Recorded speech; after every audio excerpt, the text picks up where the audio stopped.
Welcome to Coleman Report Live. I'm Bob Coleman. We're talking Main Street and the small business lenders who help it grow. John Winnick, John Riosty, good to have you both.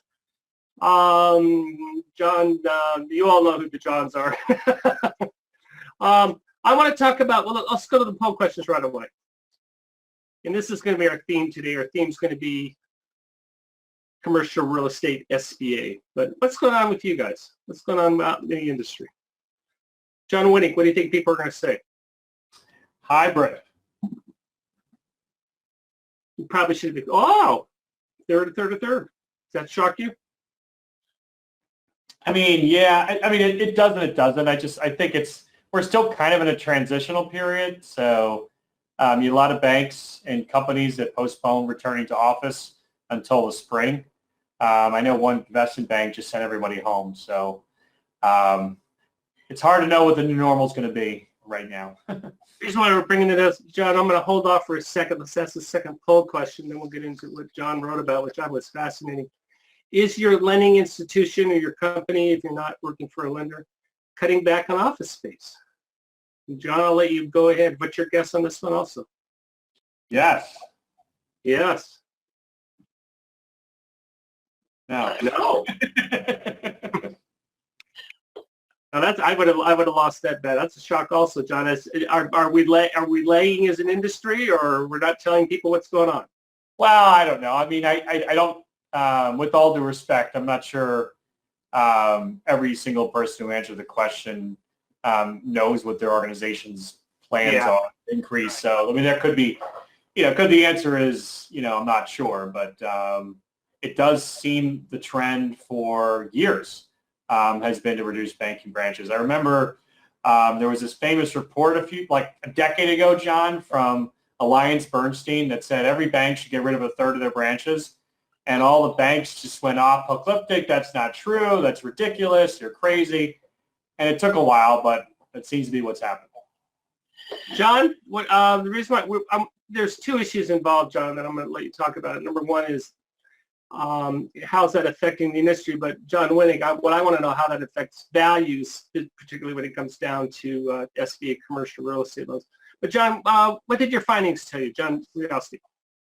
Well, mine are sort of very episodic. I report on a bank-by-bank basis, or at least for the last few weeks. And there have been three sort of big announcements this last week, including, actually late Friday, Byline Bank.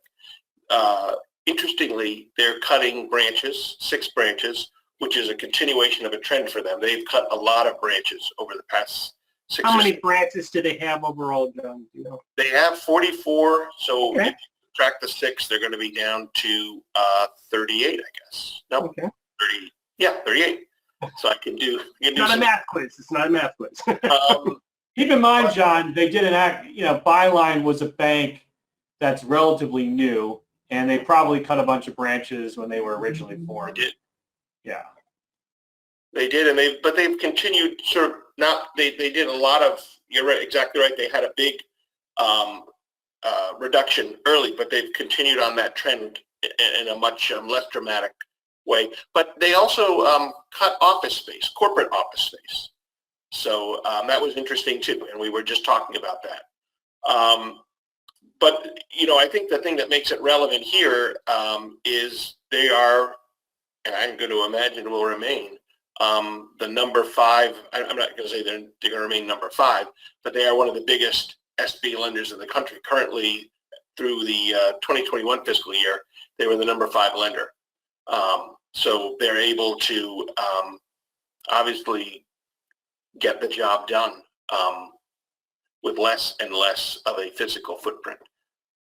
John, I'm always concerned, John Riosty, I'm always concerned when I read these. What about bank culture? What about new employees? Did you think about that or report it, or what's your feeling on that? Are we losing something, or as John Winnick said, we don't know what the new normal is, but are we going to be able to adapt and pass on the culture and pass on our work ethic? I think companies are adapting because, for instance, you asked, if your employer has reduced its office, its physical footprint. I know mine has, and we have adapted. I wouldn't have thought this would have been possible, 4 or 5 years ago, but it's possible. And so I think we don't quite know exactly what the new normal is yet, but we're groping towards it, and it's going to be a lot less office space and a lot more reliance on technology, things that we're doing right now. John Winnick, what's your feeling? Yeah, I mean, on that note, I mean, I think you kind of touched on what's going to happen to all these bank branches. It's always hard to know the sort of hidden demand for leased space.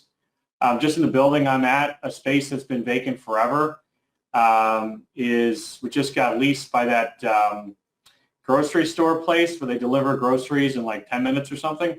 So there's always, people who have eyed a location for a while and they see, okay, this bank is selling that branch, great place to put in a Starbucks. I mean, it's hard to tell because there's always, bank branches are very good real estate, very expensive real estate, but usually banks pick the best locations in a strip mall and pay top dollar. So I would be surprised if a lot of this real estate stays vacant because it is pretty attractive. You're bullish on, I guess then that translates to you're bullish on values. You don't see a drop in values in commercial real estate. I don't really have a view because it's just there's so much noise with respect to the stimulus and all the accommodations and what happens in a rising rate environment. It's hard to predict. I do think that there are some fundamental shifts in two areas.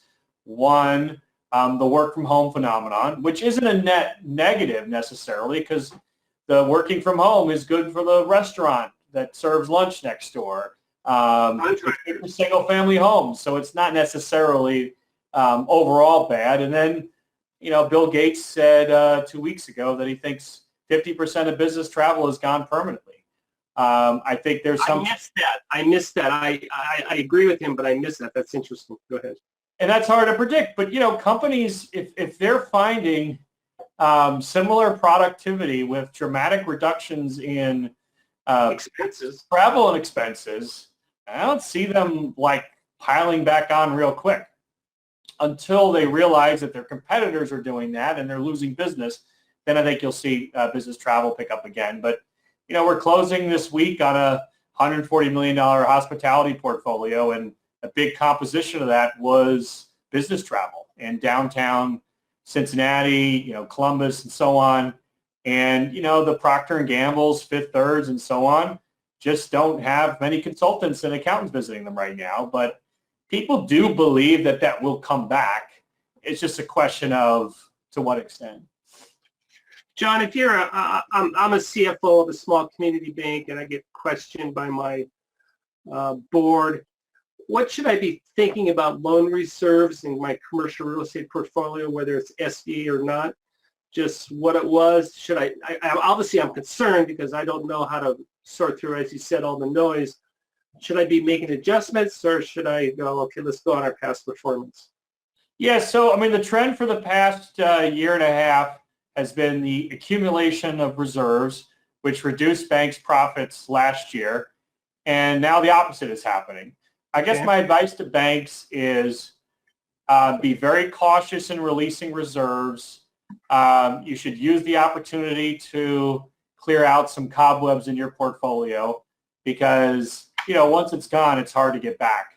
And, we do think we are seeing January 1st, the CARES Act language goes away. If a loan comes up for a COVID deferral in January or some type of mod and you modify it again, I do believe it'll be a TDR. John, maybe you can add some light to that, but I do know that the Congress suspension from GAAP essentially ends December 31st. John, define a couple of your acronyms. What's the TDR? Troubled debt restructuring. Go ahead. So basically, a TDR is any loan. If you make a loan to a borrower for $1 million at 5% interest rate, and the amortization's 10 years. If you then go to that borrower and do a 30-year amortization, because they're having trouble making the payments on the 10-year amortization, then that would be technically a TDR, even if they perform under the new structure. Yeah, and the problem to have a TDR in your books, what is the practical result of that? Well, I mean, people put TDRs in the bucket of non-performing loans. They look at restructured loans, 30 days past due, et cetera. So you are penalized for it, certainly. So when you say people, you're talking about regulators, and you're talking about what you do Analysts, if you want to buy that the portfolio. analyst community certainly looks at TDRs as part of that overall NPA bucket. But to be clear, the NPA bucket is at historic lows right now. Right. But, you know, the consensus is it's going to rise next year. Well, it has to. I mean, all those deferments that we have. Hey, John Riosty, John Whiting made some interesting points. Number one, travel's down, office expenses down. I know you spent a lot of time perusing bank balance sheets and income statements. How significant will that be for their bottom line in 2022? I think right now the banks, the industry as a whole has been pretty solidly profitable. Right. So there hasn't been any major hits. Whatever major hits were last year. And I think the better point John made is that over time, maybe more gradually than it has been in the past, but over time, the big increases in reserves are going to be unwound. Possibly. I guess now it's all tied with many big institutions and eventually all of the big institutions to CECL, and so it's based on forecasting future conditions, and not everything is the future. One thing I'll mention just on that is Atlantic Union Bank, which is one of the banks that did cut branches in the past week. One of the reasons they gave for cutting the branches and sort of piling up the cost saves is they're not very comfortable with forecasts going forward. So maybe they won't be, that's one bank that probably won't be drawing down its reserves anytime soon. But eventually, hopefully, perhaps not in 2023, but 2023, 24, the reserves maybe can be drawn down. I mean, keep in mind that the rate environment for banks is finally getting better. Yes. The record low net interest margins have now gone in a positive direction. So I do think the picture for banks is quite good. I mean, loan growth is picking up. Margins are going to get better. But, you know, as there will be credit problems emerging as the dust settles from the last year and a half. John, I have to ask you, I know you're following it closely. It's also a subject near and dear to your heart. Doesn't necessarily affect an SBA lender. So I guess it does, but this overdraft fee from the CFPB. Now look at the smile. Look at the smile. Go. Tell me about it. Well, it's funny. I ran into the CEO of Wintrust right after this happened, and I think Capital One walked away from like $150 million in fee income. Good luck in finding that somewhere else. And, you know, Wintrust, as I recall, I think their overdraft fee revenue was like $6 million a year. So it does skew more to the consumer-oriented banks. But, you know, to me, if I was a shareholder at Capital One, I'd be pretty angry at the management team for, you know, caving off of a report. I mean, one report, and they couldn't wait to get rid of all their overdraft fees. I mean, look, we all don't love overdraft fees. We don't think people should have to pay them, but it is an important source of revenue for banks. It helps keep checking free. And, you know, there is a risk associated with overdrafts. You know, I've had clients who've, you know, had hundreds of thousands of dollars in overdrafts on commercial accounts, which, you know, bit them at the end. So, you know, it's a curious decision, but I understand it. John Rossi, do you have an opinion about it? It's something you're following? It's something I'm following, not so much an opinion, but it's a very interesting trend, and it's I think perhaps not with every bank, but with some it's more than more than say the pressure from regulators, from the CFPB, from that quarter. I was talking to one bank that prior to Capital One has, I don't know if they've eliminated them, but they've certainly scaled way back on overdraft fees. And I asked the CEO, is this something that you could have seen yourself doing 5 or 6 years ago? And he said, no, it's it was the way I was brought up in the industry. Yeah, it's very tough for them, or at least the older way of thinking, to excuse people who overdraw their accounts. But that's the way things are going now. The way the wind is blowing, if you want to use a cliche, and it's bank after bank. I don't think you have an issue if your overdraft revenue is reasonable compared to your size. I think the banks, I had a client, which I'll remain nameless, for their size, they had a very high level of overdraft fees, and that certainly drew attention. But if you have a, reasonable to modest level of overdraft fees as percentage of assets or revenue, I think you're fine. Yeah, interesting. Real quick, Joseph, what is this small business snapshot that you have in here? Tell me about it, Joseph. Yeah, this is just the snapshot from the the Office of Advocacy. They came out with a bunch of stats about the inflation and energy prices, food prices. We're writing that up today, and it'll go out later today. But just focuses on all the stats that are in our current environment. So let's wrap up with that, John Winnick. I know that's another thing you track. We read all, but what's going on? Is the inflation important for us when we look at our small business loan portfolios? How does that impact us? That's what I want to know. It's very important. I do give some credit to Fed Chair Powell that he finally is no longer saying this is transitory. The Fed has been in denial for inflation for much of the past year. They're finally admitting it's an issue, which I guess is the first step in recovery, is admit that you have a problem. Look, it's an issue. If your input costs go up and you don't have pricing power, you're going to make less money. So, I think it affects small businesses probably more. For one thing, they don't have the same ability to hedge their, say, fuel costs. The major airlines are completely out of the business of fuel speculation. They hedge everything out, so there are no gyrations in their earnings because of the price of fuel. So, it affects everybody. John Riosti, is this something you're on your radar? Not so much on mine.